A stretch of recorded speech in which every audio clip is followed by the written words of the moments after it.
A lady's husband was right in front of her, yet she dared to get close to her lover in the yard. Catherine, is everything all right? Oh, he cannot see us. Are you sure? Do not.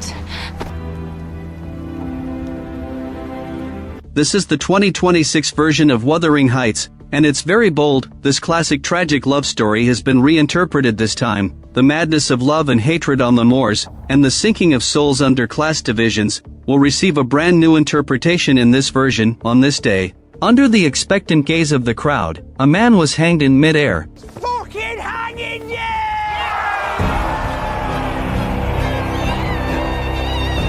The whole town was in an uproar over a man's execution. It was truly bizarre. Amid this eerie atmosphere, a middle-aged man was hurrying forward with a young boy. A deep, intense love-hate story began right then and there. On the other side, Earnshaw, the impoverished and irritable master of Wuthering Heights, didn't get up for breakfast until dawn. At the dining table, Earnshaw once again mocked his long-deceased wife, in front of his daughter Catherine. He said her hands were as big as meat platters, and her mustache was thick and stiff like a broom. I expect you shall have one too, Kathy, since they run in the maternal line. Stop!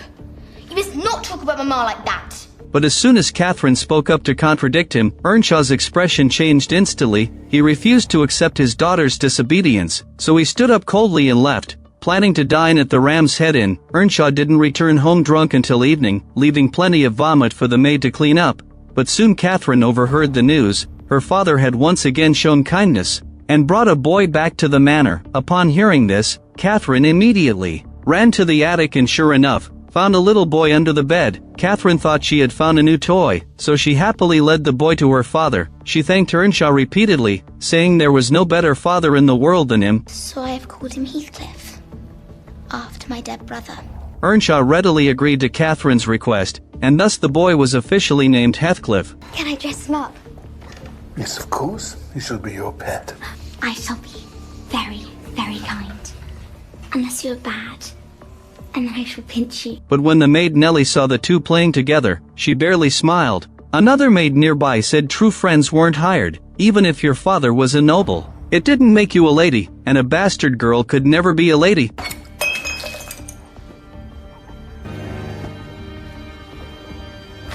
From then on, Catherine began to play with Heathcliff, and taught him to read and write. The two stayed together inseparably all day, and their bond grew stronger. But on Earnshaw's birthday, a sudden downpour struck while Catherine and Heathcliff were out playing. They were trapped until dark, when the rain finally stopped, and then they came back home. Earnshaw flew into a rage because of this. It is my birthday, Catherine, and you have kept me waiting.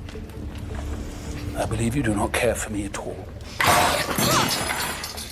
Seeing Earnshaw was about to hit Catherine, Heathcliff immediately stepped forward and took the blame, saying he had caused the delay. Seeing Heathcliff trembling in front of him, Earnshaw flew into a fury, and decided to teach him a good lesson. So Earnshaw told Nellie to take Catherine out of the room, then closed the door and beat Heathcliff severely. At night, Catherine secretly went to see Heathcliff, and found he was badly injured, but facing Catherine's apology, Heathcliff said firmly that he was willing to endure all pain, as long as it kept Catherine unharmed. Don't ever be sorry for me, Kathy. For I'll do it again and again. Then we're doomed. Later, the childhood sweethearts soon grew up together, but the manor's finances didn't improve. Instead, they went from bad to worse. One day, Catherine hurried to tell Heathcliff that someone had bought nearby Thrushcross Grange. They would have new neighbors. Afterwards, Catherine dragged Heathcliff to watch the grand moving scene, and it was obvious the new neighbors were very wealthy. Catherine also learned that the new neighbor's surname was Linton. He was a bachelor, and had reportedly made his fortune in textiles. I suppose you shall fall in love with me. I suppose you shall fall in love with me. Heathcliff clearly didn't want to hear Catherine talk like this, but Catherine didn't mind much. She instead asked Heathcliff what he would do if he had money. After a moment of silence, Heathcliff said he would buy a big house, be harsh to servants, and marry a wife. At the word wife, Catherine immediately asked who he would marry. Heathcliff's answer was Rose from The Crown. Catherine immediately showed a disgusted expression and said Rose was too stupid. From this day on, Catherine eagerly waited for the new neighbors to visit, but after many days, there was no sign of them. Frustrated, Catherine kept complaining to Heathcliff all about the new neighbors. I have had enough Dare you! of hearing about Mr. Linton. I cannot get down in these skirts! Well, then you'll have to take them off. Heathcliff ignored Catherine's words and turned to leave. When Heathcliff went back to the attic that night, he found sticky broken eggs on his bedsheet. It was clearly Catherine's revenge for his behavior this morning. Heathcliff went downstairs to Catherine, but before he could speak, Earnshaw's voice came from outside. He was going to ride into town in the heavy rain, saying he needed to talk to a lawyer. Catherine couldn't stop him at all. The manor's situation was now getting worse. They couldn't even bear to burn firewood. Catherine could only wrap herself tightly in a blanket to fight the bitter cold from the rain. We are ruined, Heathcliff. There is nothing left.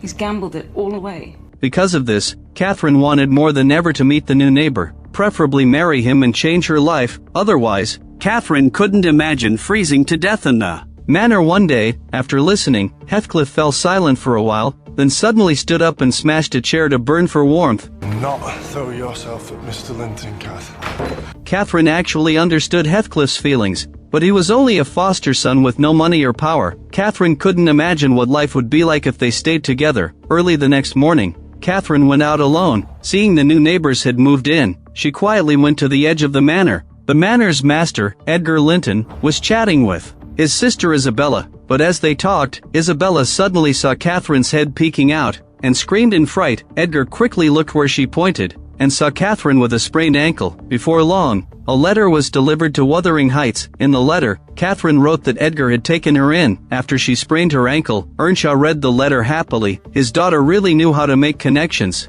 But Heathcliff said he would go fetch Catherine, and Earnshaw stopped him at once. You're a servant, Heathcliff. This is her chance. And likely her only one. You can't have you blundering up there. Would ruin her prospects. Although Heathcliff was unwilling, he had no right to call Catherine back. 6 weeks later, Catherine returned to the manor in a luxurious carriage, completely transformed. She was dressed elegantly, like a princess in a fairy tale. Heathcliff hid on the roof and saw everything, but didn't let Catherine see him. When Catherine went to find him later, Heathcliff acted very cold. He even told Catherine to bother the other servants instead. I cannot endlessly indulge every last wretched whim of yours. I cannot play with you. Hearing Heathcliff's cold words, Catherine also burst into anger, so she left directly, but at night she tossed and turned, unable to sleep. All she could think of was Heathcliff. After hesitating for a long time, Catherine couldn't hold back and ran to the attic to look for Heathcliff, but he wasn't there. Instead, she caught two servants being intimate. As Catherine watched, a pair of burning big hands covered her eyes and mouth. It was none other than Heathcliff, whom she had been looking for. Listening to the sounds from downstairs, and feeling Heathcliff's burning warmth behind her, Catherine's heart raced instantly. After the servants finished, she quickly escaped from Heathcliff. But after that night, an irresistible desire arose in Catherine's heart. But just as she found a place to ease herself, Heathcliff suddenly appeared. This made Catherine very embarrassed. She wanted to turn and leave at once, but Heathcliff clung to her. Catherine's heart and reason were fighting violently. Reason told her not to entangle with Heathcliff anymore, but her heart longed for him. I can follow you like a dog to the end of the world. If you care for me at all, put me down. Clearly, reason gained the upper hand in the end. Catherine pushed Heathcliff away once again. When she hurried back to the manor, Nellie quickly told her that Edgar had come to visit. Catherine had to put aside her inner panic and meet Edgar in the living room. Although Edgar had just seen Earnshaw's disgraceful state, he didn't look down on or dislike Catherine because of it. Instead, he sullenly proposed to Catherine. Catherine accepted the proposal afterward, but she wasn't happy at all. As soon as Edgar left, Catherine ran to Nellie to pour out her heart. At this point, her heart was screaming that she had made the wrong choice. The reason was, of course, Heathcliff. Catherine loved Heathcliff deeply, passionately, because he was more herself than she was. Catherine even said that whatever our souls were made of, theirs were exactly the same. But Catherine thought that if she married Edgar, she could use his money to help Heathcliff rise up and free him from her father Earnshaw's control. But upon hearing this, Nellie immediately mocked Catherine for being too naive. Why did I ask you? What would you know about it? You've never loved anyone in your whole life. No one has ever loved you. Those words were so harsh that Nellie instantly felt resentful. Just then Nellie saw Heathcliff approaching, and she immediately had an idea. You say you love Edgar Linton. You have accepted his proposal. It would degrade me to marry Heathcliff. We would be beggars. At this point, Heathcliff's dignity was shattered in an instant. he could no longer stay, so Heathcliff rode away resolutely, but he had no idea that he had missed one sentence. So he shall never know how I love him.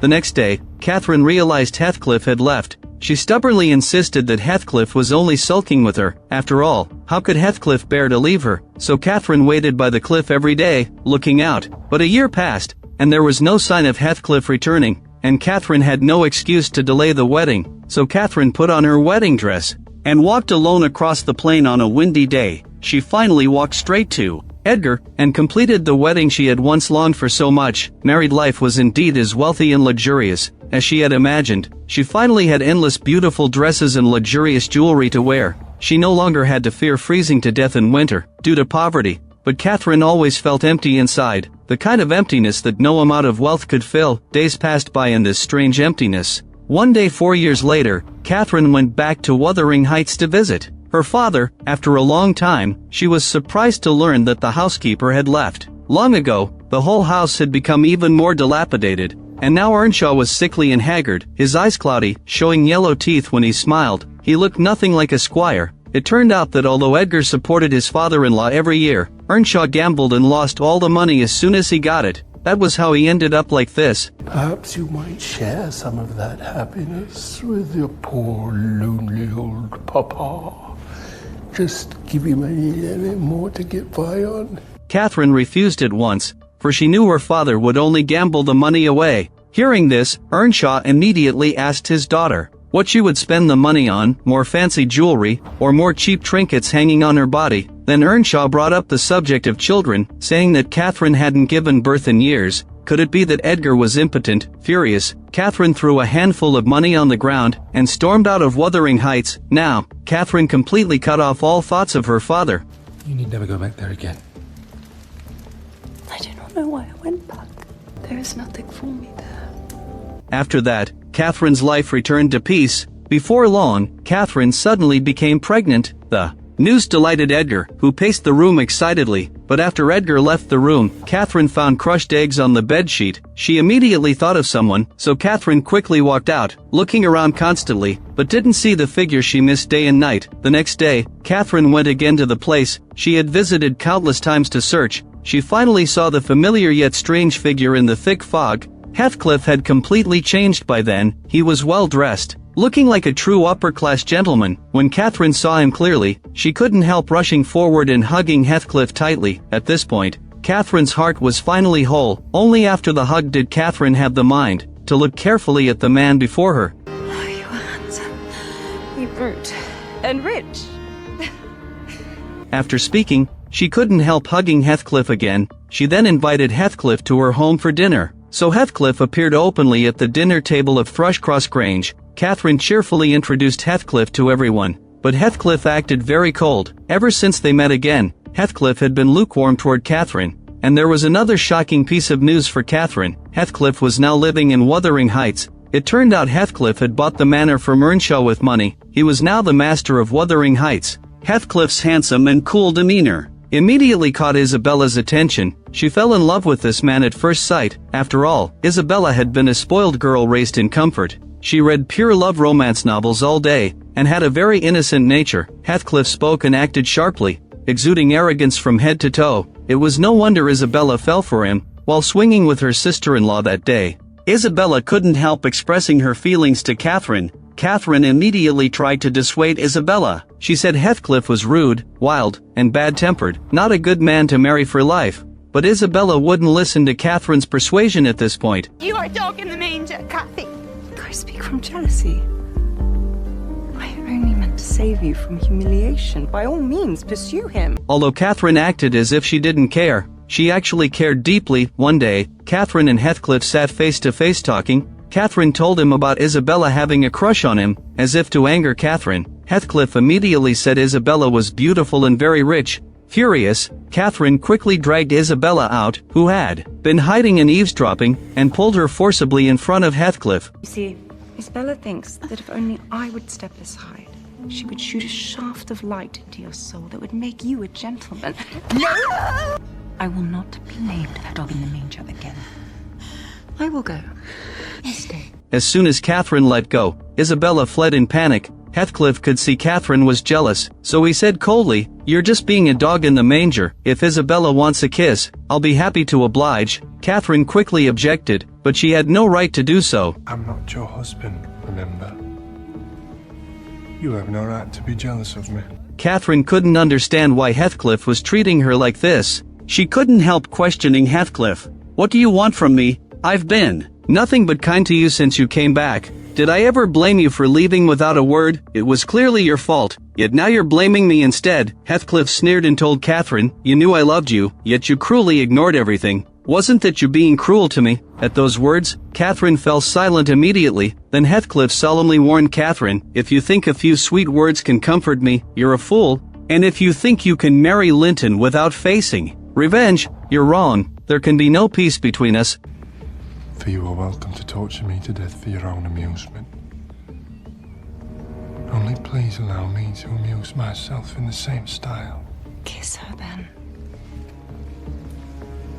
Marry her, for all I care. The conversation ended in bitter disagreement. That night, thunder and lightning raged outside. Heathcliff had returned to Wuthering Heights, sharing a room with the ruined Earnshaw. Even now, Earnshaw didn't forget to mock Heathcliff, saying Heathcliff was still just Catherine's pet, and always would be. Heathcliff didn't retort verbally, but something was churning in his eyes. Before long, Catherine, who had heard the news, hurried back to Wuthering Heights, but by then, Earnshaw was dead. Catherine threw herself over her father, crying, but the next second, she coldly kicked his head. It was clear Catherine's feelings toward her father were deeply complicated. Afterwards, Catherine rushed out into the heavy rain. Heathcliff hurried after her, lifted her up, and found shelter from the rain. When she calmed down, Catherine finally asked the question that had haunted her for 5 years. Why had Heathcliff left her? But Heathcliff replied, "Shouldn't you be asking yourself that?" You said it would degrade you to marry me. Did not hear all. You did not hear all. I said that I loved you. With that, Catherine kissed him at once, but Heathcliff pushed her away in pain. If Catherine truly loved him, her accepting Edgar's proposal was even more cruel. It had hurt not only Heathcliff's heart but also her own. Heathcliff had wanted to leave, but after hesitation, he returned to Catherine. From this day on, the two officially rekindled their love. They secretly held hands and kissed at the funeral. Nellie, who sensed something, urged Catherine to think about the baby in her belly. Does Heathcliff know I do not know what you mean. that you are with child? No. Catherine not only ignored her, but began meeting Heathcliff in secret even more recklessly. The feeling of regaining love made Catherine feel reborn. After another intimate moment today, Catherine couldn't help telling Heathcliff she had regretted it the very next day, and she had no idea Heathcliff had heard her. Heathcliff asked in surprise, "You didn't know, but Nellie saw me that night." Only then did Catherine realize Nellie had betrayed her. So she went to Nellie at once, and told her to find another job. There would be no place for her in this manor anymore. Nellie naturally wanted to know why. Catherine told her that on the night Heathcliff left, Nellie had known everything yet said nothing to her. Did not give me the opportunity to rectify what would become the worst mistake of my life. I think you like to see me cry. Not half as much as you like crying. Nellie couldn't accept being fired, so she chose to betray Catherine again. Nellie went to Edgar on her own, clearly telling him about Catherine and Heathcliff. That night, Edgar told Catherine grimly, "You'd better not see Heathcliff again." Seeing her husband's sharp, pained eyes, Catherine knew he had found out. So she didn't argue, but at this point, Heathcliff was still waiting for Catherine to keep their appointment. After that, Catherine grew very restless and couldn't focus on her book at all. The next second, the window was smashed. Catherine knew it was Heathcliff, so she rushed into the yard. Heathcliff was indeed there. They embraced at once, and only stopped when Edgar called out repeatedly, "It's freezing. We'll catch your death." I like the cold. Yes, but our son may not. Only then did Heathcliff learn Catherine was pregnant. Holding a faint hope, he deliberately asked Catherine about the baby when they met again, but the truth shattered Heathcliff's hope. The baby had been conceived before Heathcliff returned. It was Edgar's, not his. Heathcliff understood Catherine had hidden the pregnancy to avoid being distanced from him, so he told Catherine at once, "I don't care who the father is." Heathcliff even said he wanted to kill Edgar and become the baby's stepfather. At those words, Catherine snapped out of the bliss of love. If they continued, Heathcliff might really do it. They couldn't keep making mistakes. I said that you would degrade me. I did not know that I would degrade myself. Listen to me, this cannot go on. Heathcliff, it is done. Facing Heathcliff's pleas, Catherine forced herself to stay rational and declared their relationship over. Heathcliff had come too late. With that, Catherine walked away from Heathcliff, but she never imagined Heathcliff would break into Isabella's room in the rain that night, just to stay connected to her. Heathcliff didn't hide his real intention. As he approached Isabella, he said, "I am indeed rude, cruel, and cold-hearted." He didn't love Isabella, and never would. Besides, he would treat her horribly. His only purpose in marrying her was to torture Catherine. Every moment with her would make him think of Catherine. But all along, Heathcliff left the choice to Isabella. If she said no, he would leave the room at once. But Isabella resolutely chose to step into this hell. Early the next morning, Isabella eloped with Heathcliff to the church and married him. When Catherine found out, she cried uncontrollably. Even though she had spoken so nobly, she still couldn't accept it when Heathcliff actually married. I cannot help it. You will, for God's sake, you will help it. Get out of my sight until you're recovered.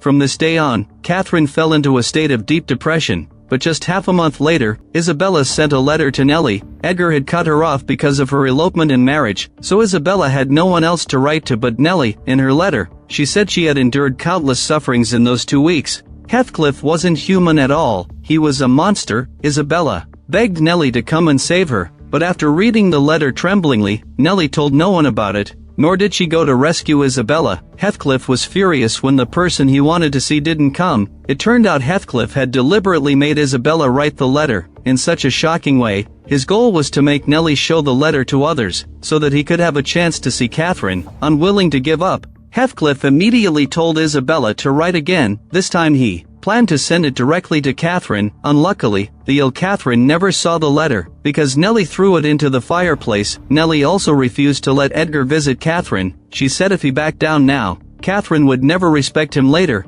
Think what permissions you'll grant if you comfort her. It would be nothing short of an endorsement. You must not see her. Under Nellie's manipulation, Catherine was completely isolated in her room. Nellie wanted Catherine to pull herself together and secure Edgar's love, but Catherine told her the baby was already gone. If you have not bled, then the baby is fine. If you say so.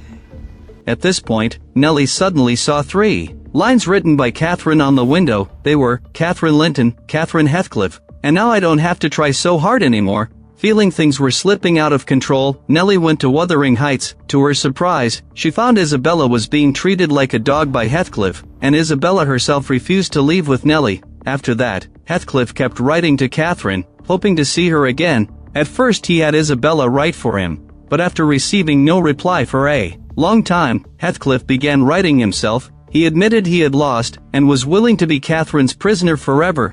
Have any letters come for me, Nellie? None at all.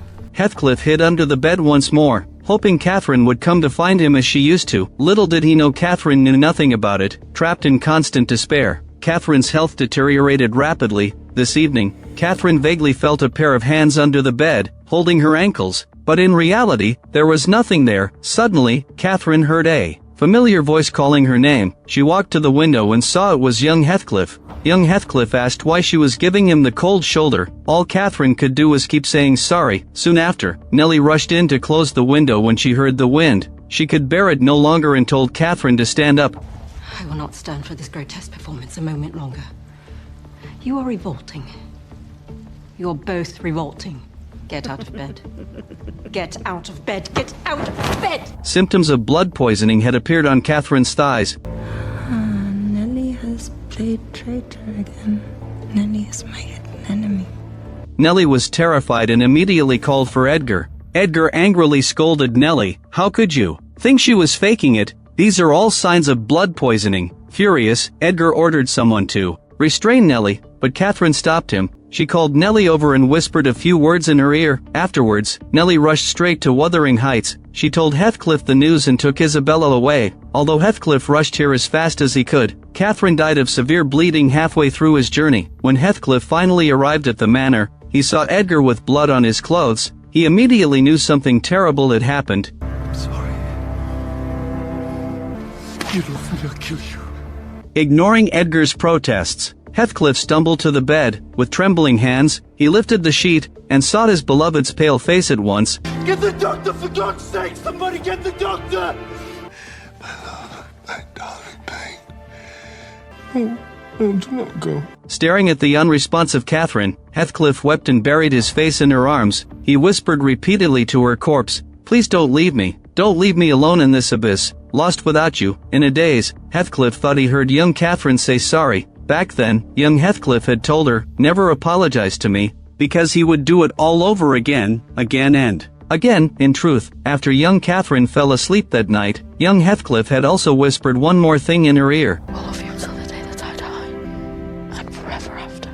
The film then ended completely amid sad music. Wuthering Heights by Emily Bronte has always been one of the most difficult works to adapt. The adapters of the 2026 version clearly held strong feelings for the original novel. They tried to cram this complicated classic into just a few visually striking scenes, but in the end, they lost balance. It captured the emotional surface of the original, but lost the soul of the Moors. It turned a profound human tragedy into a superficial love-hate drama. The film condensed the original's two generations into one. It forced together the traits of Earnshaw and Hindley, Catherine and Cathy, Heathcliff and Hareton. Isabella's character was also completely rewritten. This choice made the story tighter, but erased the original's brilliant core of cycle and redemption. In the original, the first generation bred irreconcilable conflict between the Moors and civilization. The second generation resolved those conflicts through the passing of traits. This dual structure gave love and hatred depth beyond individual lives. Historical and human. In the 2026 version, Catherine is portrayed as a victim who married up out of poverty. The original spiritual tyranny within her, her possessiveness, reckless emotion, and struggle between self and society were completely erased. Heathcliff was changed from a complex tragic figure, consumed by hatred and obsession, both abuser and victim, into a wealthy, lovesick man returning home. His cruelty was softened, his revenge was reduced to resentment from love. The original's deep entanglement of class and humanity was lost. When both central characters were flattened, this love-hate story lost its essential spiritual foundation, leaving only cliches of misunderstanding and missed chances. When Heathcliff's return became a domineering romance, the work lost the depth of the original. It became a mere romance dressed in classic clothing. The adapters seem to only see the surface of love and hate, but they never truly grasp its spiritual core. In summary, the problem with the 2026 Wuthering Heights is a common dilemma in classic adaptations, in a trend toward lighter entertainment.